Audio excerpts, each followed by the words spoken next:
السلام علیکم ورحمۃ اللہ وبرکاتہ۔ اسلامک اسٹالس چینل میں خوش آمدید کہتے ہیں۔ آج ہم انشاءاللہ العزیز علم دین سیکھنے کے فضائل اور ہر مسلمان پر کتنا علم سیکھنا فرض ہے، انشاءاللہ ہم اس کی ڈیٹیل پڑھیں گے اور سنیں گے۔ قرآن مجید میں اللہ تبارک و تعالی ارشاد فرماتا ہے وَعَلَّمَ آدَمَ الْأَسْمَاءَ كُلَّهَا، ترجمہ کنز ایمان، اور اللہ تعالیٰ نے آدم کو تمام نام سکھائے۔ اس آیت مبارکہ کے تحت حضرت سیدنا امام فخر الدین رازی رحمۃ اللہ علیہ اپنی مایہ ناز تفسیر کبیر جلد 1 میں صفحہ نمبر 410 پر لکھتے ہیں کہ سرکار دو عالم نور مجسم صلی اللہ علیہ وسلم ایک صحابی رضی اللہ عنہ سے محو گفتگو تھے۔ آپ پر وحی آئی کہ اس صحابی کی زندگی کی ایک ساتھ یعنی گھنٹہ بھر زندگی باقی رہ گئی ہے، یہ وقت عصر کا تھا۔ رحمت عالم صلی اللہ علیہ وسلم نے جب یہ بات اس صحابی رضی اللہ عنہ کو بتائی تو انہوں نے مضطرب ہو کر التجا کی، یا رسول اللہ صلی اللہ علیہ وسلم، مجھے ایسے عمل کے بارے میں بتائیے جو اس وقت میرے لیے سب سے بہتر ہو۔ تو آپ نے فرمایا علم دین سیکھنے میں مشغول ہو جاؤ۔ چنانچہ وہ صحابی رضی اللہ عنہ علم دین سیکھنے میں مشغول ہو گئے اور مغرب سے پہلے ہی ان کا انتقال ہو گیا۔ راوی فرماتے ہیں کہ اگر علم سے افضل کوئی شے ہوتی تو رسول مقبول صلی اللہ علیہ وسلم اسی کا حکم ارشاد فرماتے۔ پیارے بھائیوں، علم کی روشنی سے جہالت اور گمراہی کے اندھیروں سے نجات ملتی ہے۔ خوش نصیب مسلمان علم دین سیکھتا ہے، اس پر رحمت خداوندی کی چھماچم برسات ہوتی ہے۔ جو شخص علم حاصل کرنے کے لیے سفر کرتا ہے تو خدا تعالی اسے جنت کے راستوں میں سے ایک راستے پر چلاتا ہے۔ طالب علم کی رضا حاصل کرنے کے لیے فرشتے اپنے پروں کو بچھا دیتے ہیں، اور ہر وہ چیز جو آسمان اور زمین میں، یہاں تک کہ مچھلیاں پانی کے اندر، عالم کے لیے دعائے مغفرت کرتی ہیں۔ اور عالم کی فضیلت عابد پر ایسی ہے جیسے 14ویں رات کے چاند کی فضیلت ستاروں پر۔ اور علماء انبیاء کرام کے وارث و جانشین ہیں۔ ضرورت کا علم سیکھنا فرض ہے۔ پیارے اسلامی بھائیوں، افسوس آج کل صرف اور صرف دنیاوی علوم ہی کی طرف اکثر کا رجحان ہے، علم دین کی طرف بہت ہی کم میلان ہے۔ حدیث پاک میں ہے طلب العلم فریضۃ علی کل مسلم و مسلمہ، یعنی علم طلب کرنا ہر مسلمان مرد اور عورت پر فرض ہے۔ اس حدیث پاک کے تحت میرے آقا اعلی حضرت امام اہل سنت مولانا شاہ امام احمد رضا خان بریلوی رحمۃ اللہ علیہ نے جو کچھ فرمایا ہے، ان کا آسان لفظوں میں مختصر خلاصہ عرض کرتا ہوں۔ سب میں اولین اور اہم ترین فرض یہ ہے کہ بنیادی عقائد کا علم حاصل کرے، جس سے آدمی صحیح العقیدہ بنتا ہے اور جن کے انکار و مخالفت سے کافر یا گمراہ ہو جاتا ہے۔ اس کے بعد مسائل نماز یعنی اس کے فرائض، شرائط اور مفسدات یعنی نماز توڑنے والی چیزیں سیکھے تاکہ نماز صحیح طور پر ادا کر سکے۔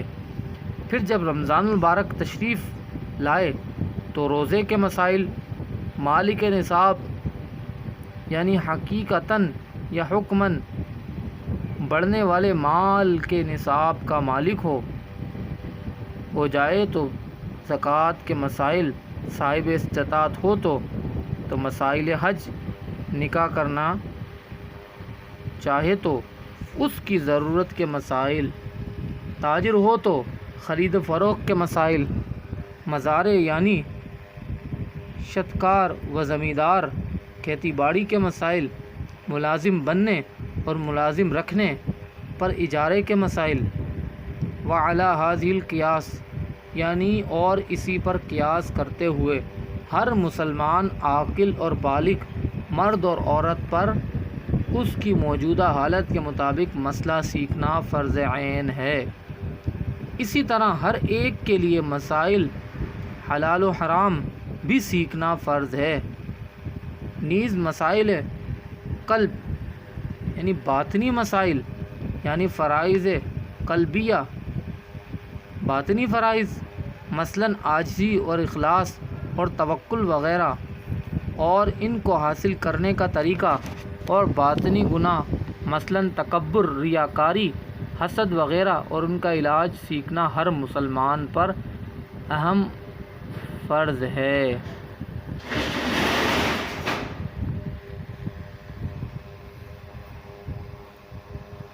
علماء کرام کی یاد رکھیے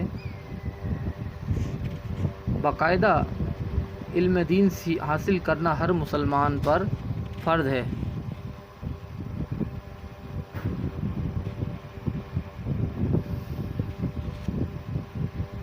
جب علم دین سیکھنے اور مسائل ضروریہ کی اہمیت پر ہم آشکار ہوتے ہیں تو بعض اوقات یہ جذبہ پیدا ہوتا ہے کہ جو کچھ علوم و مسائل ہیں سب کے سب ایک دم ہی حاصل ہو جائیں۔ ایسا ہونا اللہ کے فضل و کرم اور اولیاء اللہ کی کرامت سے تو یقیناً حق ہے، مگر عام مسلمان کو ظاہری اسباب اختیار کرتے ہوئے بتدریج علم حاصل کرنا ضروری ہوتا ہے، اور ان کے لیے یہی زیادہ مؤثر ہے۔ ہم دیکھتے ہیں کہ درجے میں اساتذہ روزانہ تھوڑا سبق دیا کرتے ہیں، طلباء سمجھ کر یاد کرتے ہیں اور امتحانات میں اچھی کامیابی حاصل کرتے ہیں۔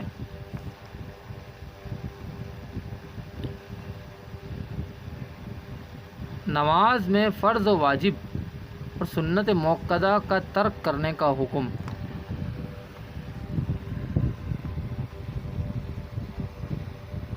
اگر مفصل لکھا جائے تو کم از کم 2000 ہوں گے۔ سائل کو چاہیے کہ علم سیکھے، باتیں آ جائیں گی۔ فرض کے ترک سے نماز فاسد ہوتی ہے، اور واجب کے ترک سے مکروہ تحریمی، اور سنت موقدہ کا ترک بہت برا ہے، اور غیر موقدہ کے ترک سے مکروہ تنزیہی، اور مستحب کے ترک سے غیر اولیٰ۔ فرض کے ترک میں نئے سرے سے دوبارہ پڑھنا نماز فرض ہے کہ پہلی نماز اصلاً نہ ہوئی، اور جب جماعت دوبارہ ہو تو اسی صورت میں نئے آدمی شامل ہو سکتے ہیں۔ اور واجب بھول کر چھوڑا تو سجدہ صاحب کا حکم ہے، اور قصداً چھوڑا یعنی جان بوجھ کر چھوڑا یا بھول کر چھوڑا تھا مگر سجدہ صاحب نہ کیا تو نماز اعادہ واجب ہے، یعنی نماز دوبارہ پڑھنا واجب ہے۔ اور سنت کے ترک میں اعادہ سنت، اور مستحب کے ترک میں مستحب، اور ان سب صورتوں میں یعنی واجب، سنت یا مستحب میں کی وجہ سے دوبارہ جماعت ہو تو اس میں نئے آدمی شامل نہیں ہو سکیں گے۔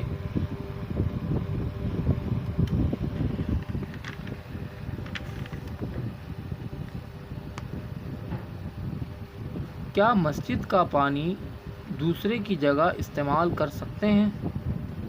یہ ایک بہت ہی اہم سوال ہے کہ کیا مسجد کا پانی گھروں یا دوسری جگہ استعمال کر سکتے ہیں؟ تو یاد رکھیے مسجد کے سقائے یا حوض جو اہل جماعت مسجد کی طہارت کو بھرے جاتے ہیں اگر مال وقف سے بھرے گئے ہوں تو مطلقاً جب تک ابتدا سے واقف کی اجازت ثابت نہ ہو، کسی نے اپنی ملک سے بھروائے ہوں تو بے اس کی اجازت قدیم خواہ جدید کے گھروں میں ان کا پانی اگرچہ طہارت ہی کے لیے لے جانا روا نہیں، طہارت ہو جائے گی مگر گناہ ہوگا۔ یعنی بغیر اجازت کے مسجد کا پانی استعمال کرنا، یعنی ان لوگوں کی اجازت سے جنہوں نے اس پانی کو بھروایا ہو، یعنی جنہوں نے اس مسجد میں چندہ دیا ہو، ان کی اجازت ملے گی تب ہی ہم مسجد کا پانی استعمال کر سکتے ہیں۔